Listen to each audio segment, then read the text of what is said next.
Hey everyone, welcome back to Corporate Decoder, the place where we sift through the corporate paperwork so you don't have to. Today we're cracking open the latest 10K filing from Verb technology company.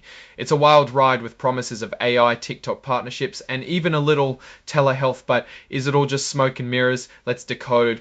Verb is a company with its hands in a lot of different pots. They're trying to be players in social commerce, crowdfunding, and telehealth. Their main wants to be your one-stop shop for live video shopping. Think QVC meets TikTok, basically. They've got this reality TV show focusing, surprise, surprise, on weight loss drugs. Now, here's where things get interesting. In March this year, they announced a deal to buy LiveCom, an AI-driven video commerce platform. This move is supposed to give Market Live some serious AI superpowers, like automatically turning clips from TikTok, Instagram, and YouTube into shoppable videos. The deal isn't finalized yet. We are waiting for LiveCom's audit to complete, but they've already launched an updated version of Market Live with some of LiveCom's tech. This updated version promises features like one-click simulcasting, AI-driven video commerce, and easier integration for Shopify merchants. Whether it can all truly deliver remains to be seen. Okay, now for the numbers that matter. As of the end of 2024, Verb had about $8,000 in cash and a bit more in what they call highly liquid investments. Not exactly a fortune, which might explain why they keep needing to raise more money. Speaking of money, let's dive into those financial tables.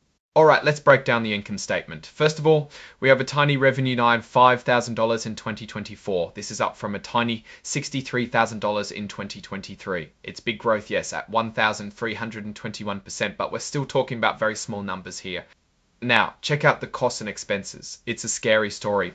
While their revenue is less than $1 million, general and administrative is more than $11 million. Fortunately, it went down by about 2% compared to the prior year. All of this translates to a net loss from continuing operations of almost $10.5 million, better than last year's almost $15 million, but still a very large number. Now let's jump over to the balance sheet. At the end of 2024, they had about $8 million in cash and restricted cash and about $5 million in short-term investments. On the one hand, it's better than the $4 million they had last year, so it's an improvement. We can also see some of it is from employee retention credit receivable. They expected to receive money from the government. Now, talking about future revenue stream, the company's largest customer represented over a quarter of the entire revenue. If they were to ever jump ship, the company would be in some serious trouble. Of course, no 10K is complete without a risk section.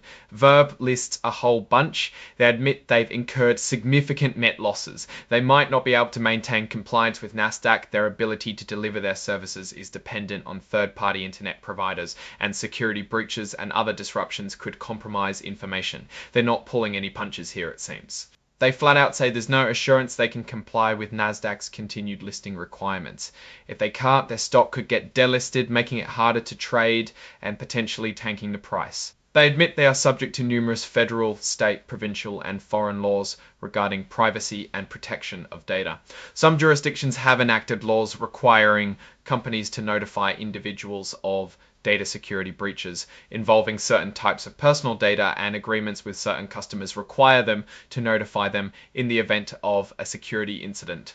Finally, there is one short item about insider trading. The SEC filing is stating that the company affirms that during the 3 months ended December 31, 2000 and December 31, 2025, no director or officer of the company adopted or terminated a Rule 10b5-1 trading arrangement or non-Rule 10b5-1 trading arrangement, while non-Rule 10b5-1 trading arrangement or non-Rule 10b5-1 trading arrangement.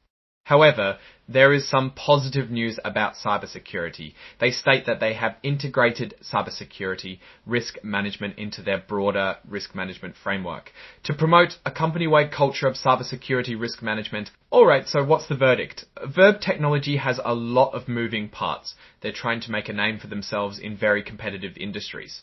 Its largest customer, representing over 25% of their revenue, means that the company could go down if the deal is broken. For all they may be on the right track by leveraging AI and TikTok, there's a long road ahead and it will be very challenging. Plus, they're burning a lot of cash to chase these opportunities, and success is far from guaranteed. They need to seriously dial down those expenses and hope their new ventures actually start bringing in some real money.